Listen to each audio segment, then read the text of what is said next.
Uses of isotopes की बात करते हैं जी। आइसोटोप्स जैसे कि हमने पहले भी इसके बारे में डिस्कस किया था कि हमारे पास आइसोटोप्स वो होते हैं, एक एलिमेंट का अगर हम सोर्स ले लें, यानी कि एक कहीं से भी कार्बन का अगर हम ढेर उठा लें, कोयले का ढेर, तो उसमें 3 तरह के जी कार्बन हमें मिले थे जिनके मैसेज डिफरेंट थे। एक तो कार्बन 12 मिला था, एक उसी के अंदर मौजूद था कार्बन 13, और इसी तरह से कार्बन 14 मौजूद था। तो ये देख लेना उसका है, तो ये अब कार्बन ही, यानी कि एटॉमिक नंबर इनका 6 ही है। इलेक्ट्रॉन या प्रोटॉन की तादाद अगर हम देखें, प्रोटॉन जो न्यूक्लियस में मौजूद होते हैं वो 6 ही होगी।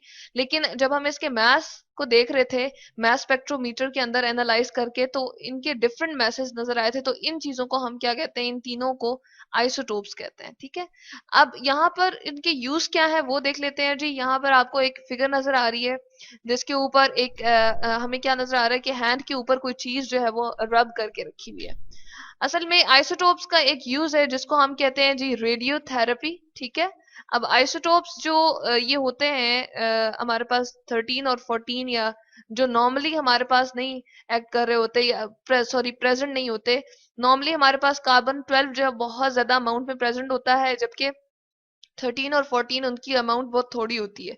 तो कुछ ऐसे हमारे पास आइसोटोप्स होते हैं कुछ एलिमेंट्स के, जो हमारे पास क्या शो कर रहे होते हैं जी, रेस को निकाल के दे रहे होते हैं, जिसको हम कहते हैं कि ये रेडियो थेरेपी के लिए हम इनको यूज कर लेते हैं। अब किस लिए हम जी इसको यूज करें, यहाँ पर अगर स्किन कैंसर हो जाए, ठीक है, जैसे यहाँ पर हैंड के ऊपर एक जी कोई केमिकल जो है वो रब किया जा रहा है, उसको मला जा रहा है, यहाँ पर उसके ऊपर जो है हैंड के ऊपर लगा दिए। स्किन कैंसर को क्योर करने के लिए जो हमारे पास आइसोटोप है वो कौन सा यूज होता है जी, यहाँ पर हम लिख देते हैं कोबाल्ट, सॉरी, अगर हम फॉस्फोरस का वो वाला आइसोटोप लें जिसका मास जो है वो 32 है, तो उसको हम कहते हैं कि ये स्किन कैंसर को जो है वो क्या कर देता है जी, क्योर कर देता है। क्योंकि इसके अंदर से बहुत लाइट, या हम कहते हैं कि माइल्ड, या बहुत जिनकी इतनी ज्यादा हम कह सकते हैं कि इंटेंसिटी नहीं होती, या इनकी बहुत ज्यादा कुवत नहीं होती, या बहुत ज्यादा ये सख्त रेज नहीं होती। ये हम कहते हैं कि लाइटर रेज होती हैं, ये कम शुआएं होती हैं, कम इनकी इंटेंसिटी होती है, कम पावर होती है। तो वो क्या करती हैं जी, वो रेडिएशन पेनिट्रेट कर देती हैं इसके अंदर, ये एब्जॉर्ब हो जाती हैं स्किन के अंदर, और उसके स्किन कैंसर को जो है वो खत्म कर देती हैं। अब अगर ऐसा हो कि इनसाइड द बॉडी अगर कोई कैंसर हो, तो उसको क्योर करने के लिए कौन सा आइसोटोप यूज करते हैं और कौन सा एलिमेंट यूज करते हैं जी, वो कोबाल्ट है हमारे पास। ठीक है, और वो वाला आइसोटोप इसका लेकर चलना है। यहाँ पर हमने सिंबल लिख दिया, जैसे फास्फोरस के लिए हमने पी लिख दिया था, कोबाल्ट के लिए CO लिख देते हैं यहाँ पर। और वो वाला आइसोटोप लेना है जी जिसका मास 60 है। तो वो किसको क्योर कर देगा, वो जो कैंसर इनसाइड द बॉडी है। तो यहाँ पर हम बॉडी कैंसर को लिख देते हैं। बॉडी कैंसर को अगर आपने क्योर करना हो तो हम क्या यूज कर सकते हैं जी, कोबाल्ट, और उसका वो वाला हमने आइसोटोप लेना है जिसका मास जी 60 है, तो वो बॉडी के कैंसर को क्योर कर देगा। उसके बाद एक और हम देखते हैं जी इसका आइसोटोप का यूज, जिसको हम कहते हैं कि डायग्नोज करने में बहुत सारी डिजीज को ये इस्तेमाल होता है। किस तरह से जी, चले हम यहाँ पर पहले लिख देते हैं डायग्नोसिस में यूज होता है, या हम यहाँ लिख देते हैं डायग्नोसिस किस चीज को जी, कोई भी हमारे पास अगर इलनेस है, डिजीज है, तो उसको डायग्नोस करने के लिए हम जो है इसको यूज कर सकते हैं, डायग्नोसिस ऑफ, हम कह देते हैं यहाँ पर इलनेस। ठीक है, अब जैसे यहाँ पर हम देख रहे हैं कि कोई भी ऐसी डिजीज या कोई भी ऐसी जो बॉडी से रिलेटेड आपके है, तो उसको हम आइसोटोप्स के जरिए से किस तरह से डायग्नोस करते हैं जी। चले हम इसको एक फिगर देख लेते हैं।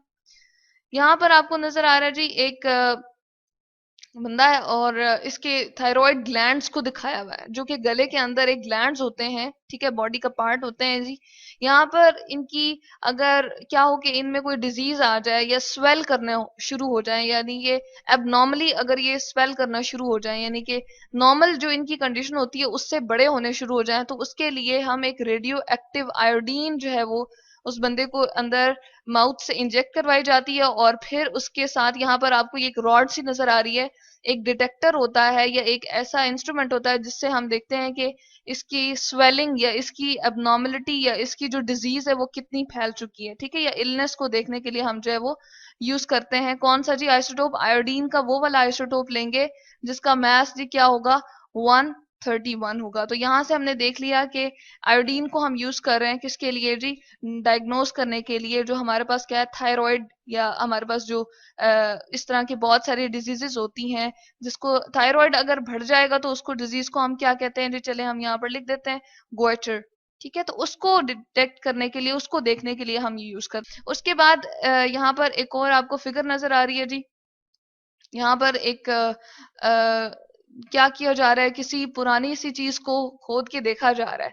बहुत सारे जो ओल्ड हमारे पास प्लांट्स होते हैं और ओल्ड जो एनिमल्स होते हैं, उनके जो हम कहते हैं कि चले हम यहाँ पर लिख देते हैं, ओल्ड एनिमल्स के जो फॉसिल्स होते हैं जी, काफी अरसे तक वो बर्ड रहते हैं जब जमीन के अंदर, तो उनको हम क्या कह देते हैं जी, फॉसिल्स कहते हैं। ठीक है, जैसे हमें बहुत सारे स्केलेटन्स मिलते हैं एनिमल्स के, तो हम कहते हैं ये इतने हजार साल पुराने हैं, तो उसको हम क्या कहते हैं, ये आइसोटोप्स हम यूज कर रहे हैं जी जियोलॉजिकल पॉइंट ऑफ व्यू से भी, उसकी हिस्ट्री देखने के लिए, या वो एनिमल कितना पुराना था, या वो प्लांट जो है वो कितना पुराना था। और इसके लिए हम कौन सा आइसोटोप यूज कर रहे होते हैं, या इसमें कार्बन का कौन सा आइसोटोप आ जाता है जी, यूजुअली जहां पर हमारे पास लिविंग थिंग आ जाती है, वो लिविंग थिंग कंसिस्ट होती है जी कार्बन से मिलकर बनी होती है। कार्बन उसके अंदर जरूर मौजूद होता है लिविंग थिंग के अंदर। ठीक है, जो प्लांट है या एनिमल्स हैं या कोई इंसान है, उसके पुरानी जो बॉडी अगर पड़ी हुई है तो उसके अंदर कार्बन जरूर मौजूद होगा।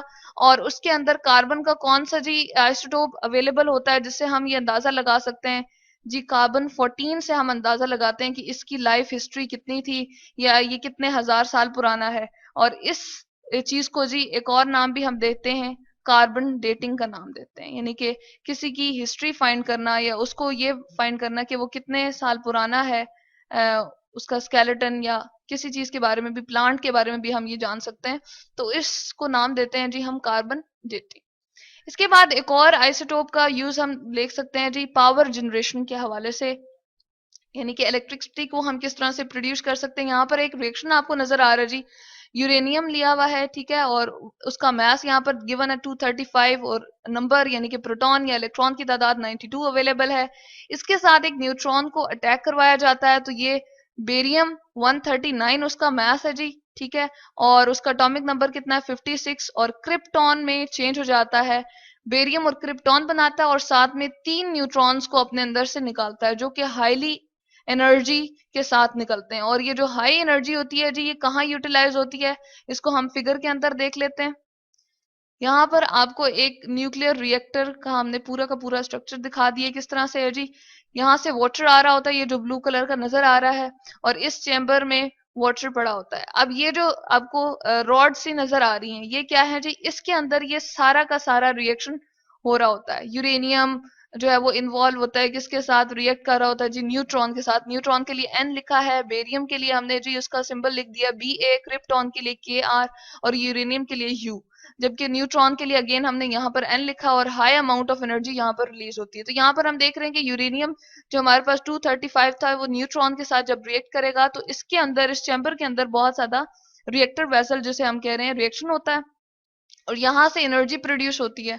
और एनर्जी क्या करती है जी, ये जो वाटर आपके पास अवेलेबल है इसको स्टीम में कन्वर्ट करता है। ठीक है, स्टीम जैसे ही यहाँ पर कन्वर्ट होगी तो उसकी जो मूवमेंट की पावर होती है वो बहुत ज्यादा होती है। यहाँ पर टरबाइन होती है, वो उसको मूव कराती हैं, और टरबाइन के मूव करने से जनरेटर यहाँ पर जो है वो ऑन हो जाता है, और इलेक्ट्रिसिटी जो है वो प्रोड्यूस होती है और घरों तक पहुंचाई जाती है। तो ये है जी पावर जनरेशन में हम कौन सा यूरेनियम का आइसोटोप यूज कर रहे हैं जी, वो वाला जिसका मास जो है वो 235 है। ठीक है, और इसकी वजह से जो एनर्जी हाई अमाउंट में यहाँ पर प्रोड्यूस हो रही होती है, वो जिस स्टीम में कन्वर्ट करती है वाटर को, और फिर उससे जो है वो बिजली को बनाया जाता है। तो यहाँ पर हमने देख लिए कि आइसोटोप्स को हम किस तरह से कार्बन डेटिंग के अंदर, गोइटर को देखने के लिए, डिजीज को देखने के लिए, इसी तरह से स्किन कैंसर और बॉडी कैंसर को किस तरह से क्योर करते हैं। तो ये हमारे पास इंपॉर्टेंट यूजेस हैं आइसोटोप्स के।